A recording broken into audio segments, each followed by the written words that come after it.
So if I can invite Jonna and Alice from King's College London.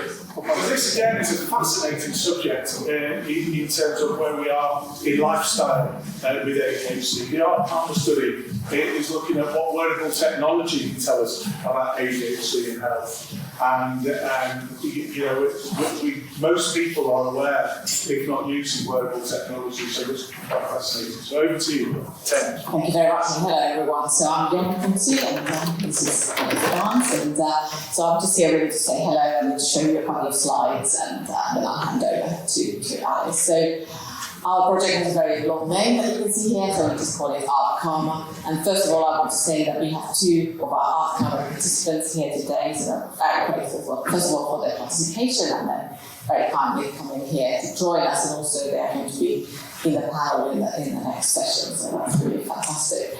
So the main way how our study is different to all the other studies in this collaboration is that we are collecting new data. So the other projects focus on existing data sets, very large sample sizes, but we started from the very beginning by designing new measures together with lots of colleagues and putting together this remote measurement system that we wanted to use, getting ethics and recruiting the sample and doing all the data collection, which is still ongoing. So here are just the main aims, what we are doing in this project. So we have two main aims. The first one is that we want to have data that will inform us or give us real-world information about the extent to which ADHD medication treatment, first of all, and then also activity, may influence cardiovascular health in adults with ADHD.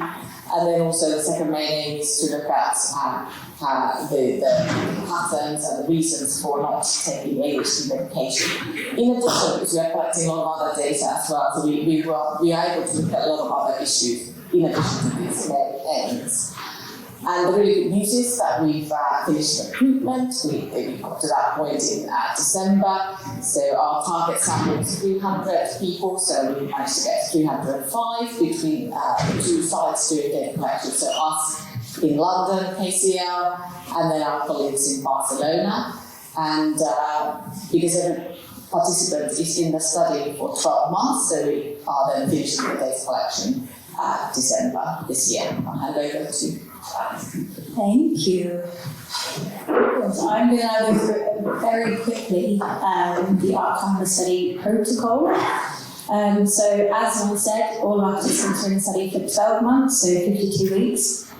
The idea is that they then start medication roughly 4 weeks into this. So we get kind of a before reading and then also the 11 months after reading. It's not always exactly 4 weeks for various reasons, but that's sort of what we aim for.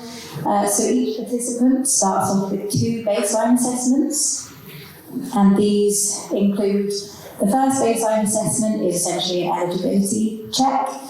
So we go through a couple of clinical interviews. So this is for ADHD diagnosis, also various comorbidities. We go through vocab, pattern recognition, and working memory tests. And there's also a couple of questionnaires. And then in the second baseline assessment, we essentially set the apps up. So we use 3 apps as part of our study, and I will go through those now.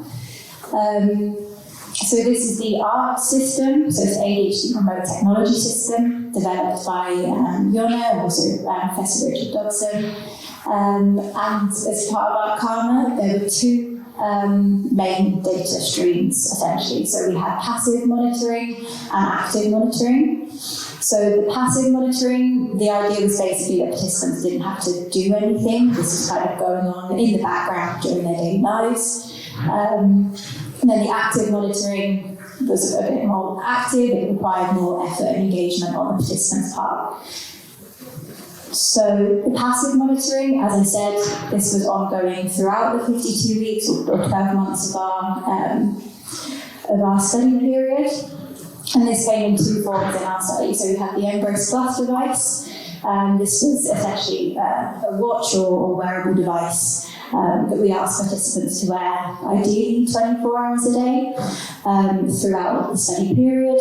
And then we also have the passive app, which you can see here. So this was an app that was downloaded onto a participant's phone, and this monitored phone usage, relative location, ambient noise throughout the 12-month period. And the idea with the passive app was that participants didn't have to do anything, it was just there on their phone.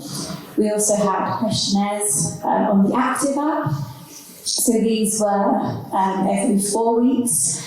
There was a long battery of questionnaires, and this included scores on depression, anxiety, irritability, and then also substance use, blood pressure, and weight.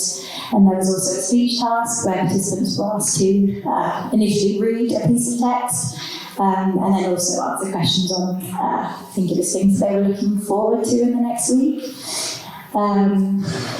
In addition to that, within each 4 weeks, we also had weekly side effects questionnaires where participants were asked about side effects of the medication. And then every day we had medication questionnaires. So this included, it was essentially, did you take your medication today, yes or no? If yes, what did you take? When did you take it? If no, why didn't you? In addition, we have cognitive tasks, so these are essentially tasks of attention.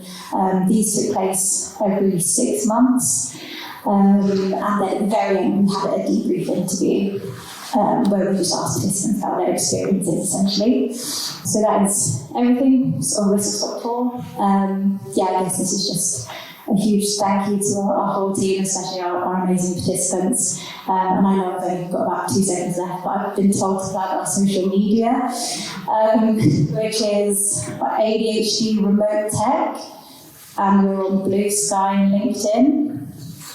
And there will be more updates about ART-CARMA as we, as Jonna said, as all of our participants finish, we start to get more data. Yeah, thank you.